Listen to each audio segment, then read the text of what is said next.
Hello and welcome to Here for Doctors, the RMBF podcast. In case you don't know us, the RMBF is the UK charity for doctors, medical students and their families. For doctors in financial hardship due to illness, injury, disability or bereavement, we provide financial support, money advice, wellbeing support and more. My name's Joe Meredith, Senior Communications Officer for the RMBF, and in this podcast I'll be talking to some great guests who all share a common interest, supporting medics in need. I'll also be sharing expert advice for doctors around mental health, wellbeing, working life and more besides. For our first episode, I sat down with Dr. Rachael Liebmann, who's a trustee of the RMBF and also chairs our Grants and Awards Committee. So I talked to Rachael about the pressures affecting the medical profession, about why doctors shouldn't fear reaching out for help, and how she gets inspiration from a particular Paolo Nutini song.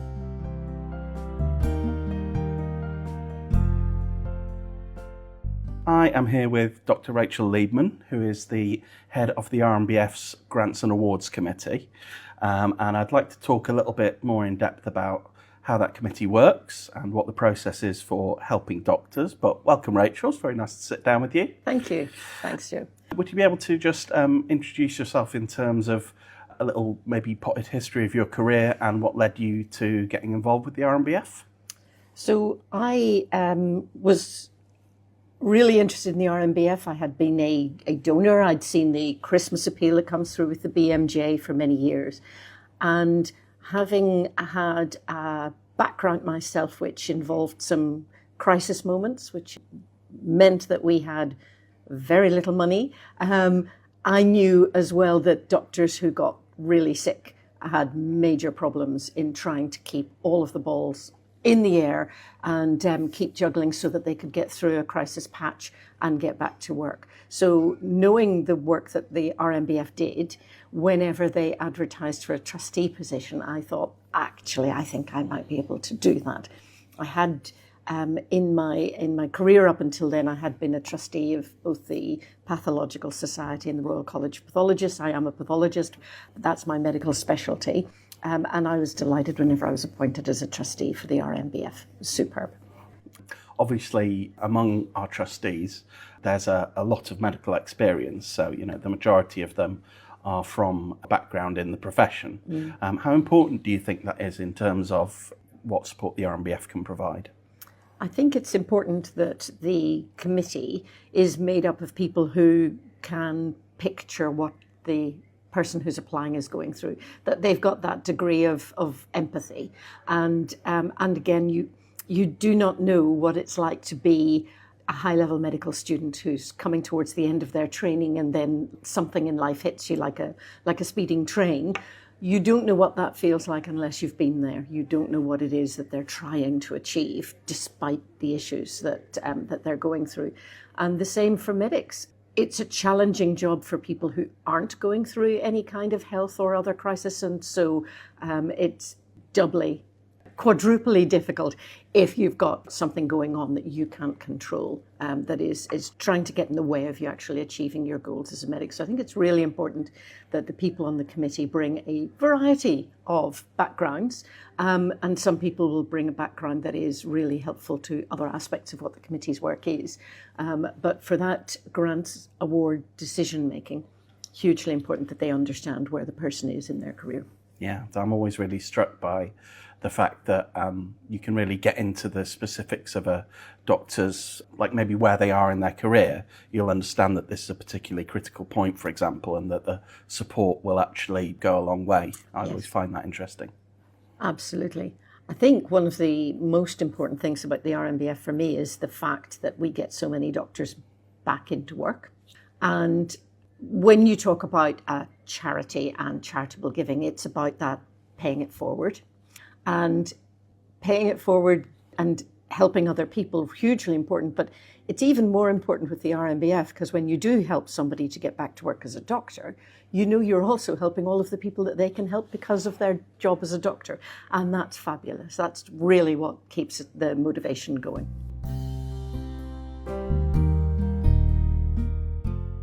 From your own experience and also maybe from your experience of the people the RMBF are helping. What do you feel is the state of the profession right now, and how are doctors feeling? How are they coping? We certainly are going through a seismic shift in the way that medicine is viewed. The RMBF isn't a political organisation, but nevertheless, I think that the well-being and the career trajectories of doctors are shifting so far in the wrong direction that the RMBF has a role to play, not just in supporting individuals, but perhaps in raising the profile of the issues that doctors are facing, and medical students as well. The landscape has very much changed since I was a medical student, but I still remember it as being a really tough time. I remember working part-time to try to fund it, and I had nothing like the amount of debt that people leave medical school with now. So again, that understanding that this is not funded by the government. These people fund their own education, and if it goes off the rails at a very late stage, they can then be left with a huge amount of debt but no actual medical degree to allow them to practice. And one of the things that I know is really concerning our young doctors at the moment is whether or not they're going to have jobs. It is a very precarious job market with a lot of hurdles that they need to pass to even be considered for specialty training. And the specialty training numbers are too small for what the country needs, in my view, but also too small to allow us to have guaranteed employment for every doctor. We always had some competition. We always had some jobs that were more popular than others. We always had rotations that were more popular than others. So there was still competition in the system, but people weren't looking at being an unemployed doctor whenever I qualified. You knew you would get a job somewhere because people need doctors. Well, we still need doctors. There's a demographic shift in the country where there's even more people who need care and health care, but for some reason we have unemployed doctors, and I think that really speaks for itself. Is there a sense of what's behind that difficulty? What's behind these competition ratios for jobs? And what can doctors do if they really struggle to get into their specialty? What are the options? So we do know some of the factors behind it. So international applications are enormous. And with the dawn of AI, people can apply for jobs that haven't even read. They set it up that their computer is applying for jobs for them. And so within minutes of launching a job, there will be hundreds of applications. So that's one of the things, is that there's an international marketplace for these positions, but the taxpayer has paid for medical students within the UK to get to the stage of being able to apply for them. The other things, obviously, that are impacting on it is a tendency to appoint the physicians' associates into roles that previously would have had to have been done by doctors. Now, I'm very much in favour of doctors having help and assistance. However, I don't think that should have been a policy to replace on rotas, and we know that in some hospitals has happened. I don't know how big an effect that's had on the job market for doctors. I think it's more the pressure on the specialty training numbers, really. And the options for them seems to be to get into health tech companies, which is fine, but it doesn't have the hands-on patient care element, which most of us went into medicine to do. And it's going to be precarious as well. If you join a startup, not all startups go on to become Microsoft, So you really are taking a risk, and it's not a guaranteed career path in the way that the medical specialty training, it's not guaranteed. There are dropout rates, but nevertheless, it's guaranteed if you're not going to come across something insurmountable during your training. It feels like a real sea change as well, and it might seem strange to people because the expected path has always been you qualify as a doctor and then you kind of go into the NHS, which is very much a really valued national institution, and the idea that you're now possibly going into the tech sector instead while still being a doctor and still practicing, as it were. Faced with this difficult landscape, what would you say to doctors who are worried about reaching out to the RMBF, perhaps? Because one of the reasons that keeps coming up time and time again is this stigma of reaching out for help. How would you persuade a doctor who's feeling reluctant to reach out for help? So first of all, I would say that the that the doctor can investigate by just looking at the website. There's a lot of information that is available just on the website, so they don't have to have made that step. But I would encourage them to make that step if they read it and think this does apply to me. Our caseworkers are the kindest and most supportive people I have ever met. And if I were in a particular problem situation, if I were in crisis, I would be absolutely happy to reach out to them, and they will very definitely talk you through and help you to make an application. I couldn't really do anything more than just say how supportive it is as an organisation for people who are in need. Yeah, I have to fully agree with that. I work with the casework team every day, and they truly are lovely people. Can I say as well that if they can't help, if the person is not eligible for the criteria that the trustee board sets from time to time, if they aren't eligible, they will signpost them to other organisations that exist that you might not ever have heard of. So again, it's a community of charitable support for the individuals that need it. And again, the majority of the people we help go back to work. So this isn't relying on charity. It isn't a one-way ticket. This is a period of time that we can help you to get through until you get back on your feet and back to work, which is just great. It's a very common refrain of people saying, I'm used to being the helper, and I didn't think I would need help. But I think hopefully we're starting to see a bit of a shift in attitudes around that, across society it's more acceptable to reach out for help in difficult situations. And I do think it's probably going the right way in the profession as well, or maybe still a little bit more work to do, possibly. I think it has become much more frequent that people who have senior positions and are recognised in their fields in medicine to share the problems that they had in the past, whereas previously you would not have talked about the problems. So anyone who was going through their own problems and issues would have looked ahead of them at leaders in the field and thought, oh, they've never had any problems. Whereas that, of course, isn't true.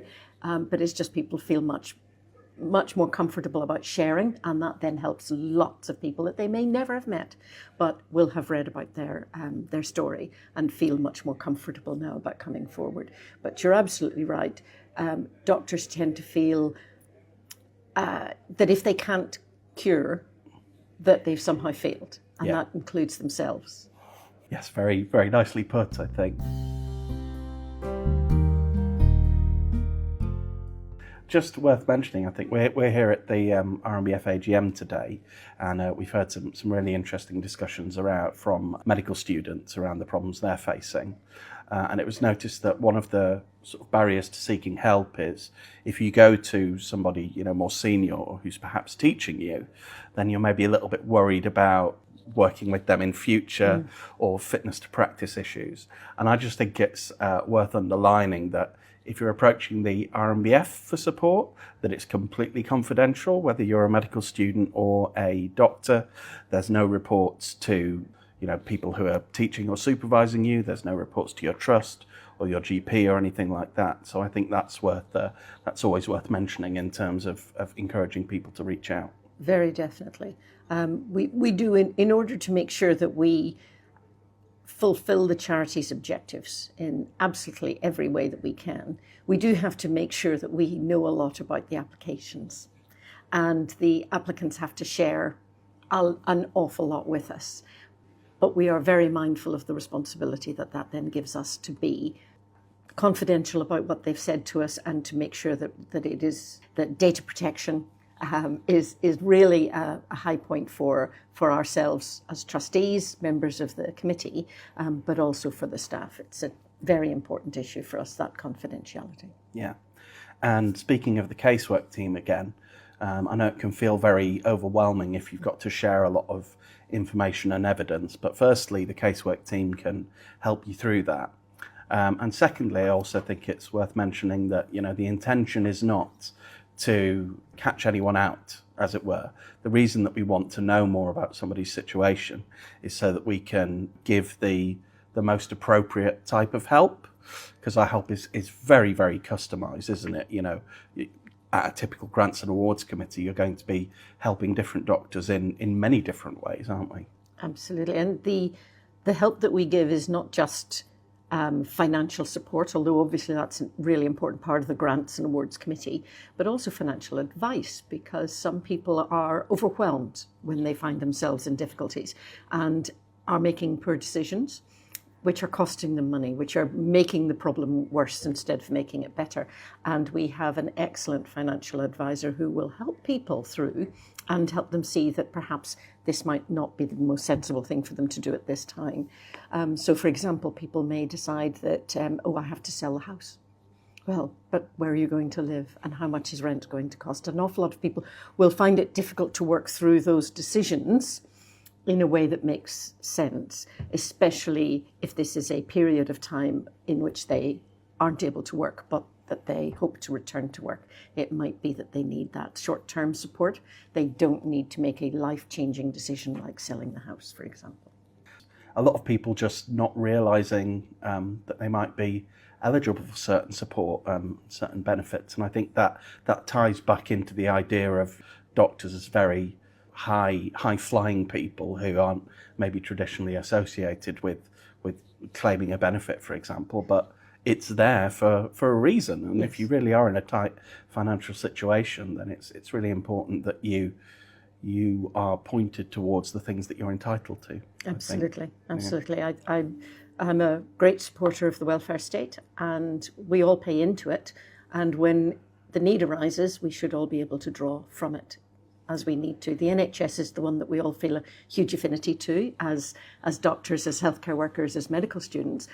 But the rest of the welfare state exists as well, and that's also for our benefit. We should be aware of it and not feel that there's any stigma to using it.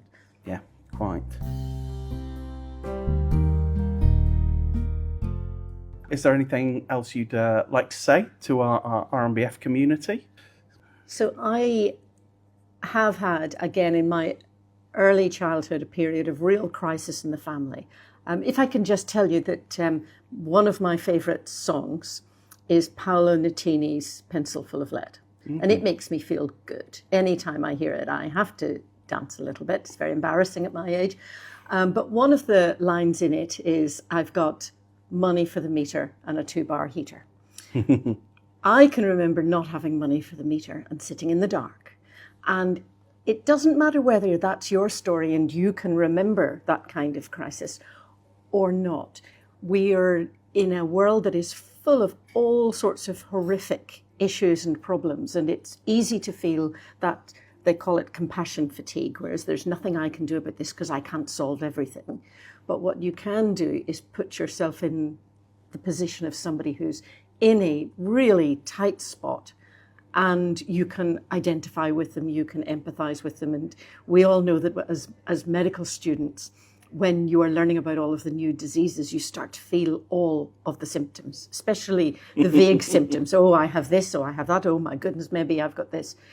And your mind does play tricks, and you start to think, what would happen if? What would happen if? And supporting the RMBF allows you to do something which is in your control, which you can picture, you can see how you can help.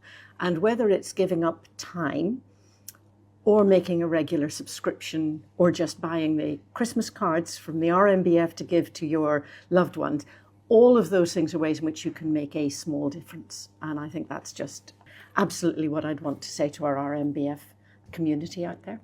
Yeah, in an age of sort of doom scrolling and being overwhelmed by the world, to be able to do something sort of very, very concrete, I think is always very helpful. Really lovely to talk to you today, Rachel. Thank you so much. I hope you enjoy the rest of the day at the AGM, and I hope to catch up soon. Thank you very much, Joe. It's been an absolute pleasure. And now I dare you to get that tune out of your head. I actually don't know it, but I will look it up.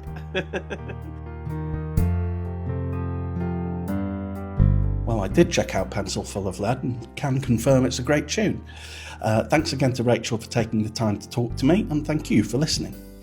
Please subscribe on Spotify, YouTube, or wherever you're listening. You'll get bite-sized episodes every month, an easy way to learn more about how to support doctors. This episode's music is Autumn Day by Kevin MacLeod, licensed under Creative Commons by Attribution 3.0. If you're a doctor or medical student facing financial hardship, you may be eligible for support. Just visit rmbf.org and click Get Help to find out more. Finally, we can only help doctors in need thanks to our generous supporters. We receive no government funding. You can make a donation or find out how else to support our work at rmbf.org. See you next time.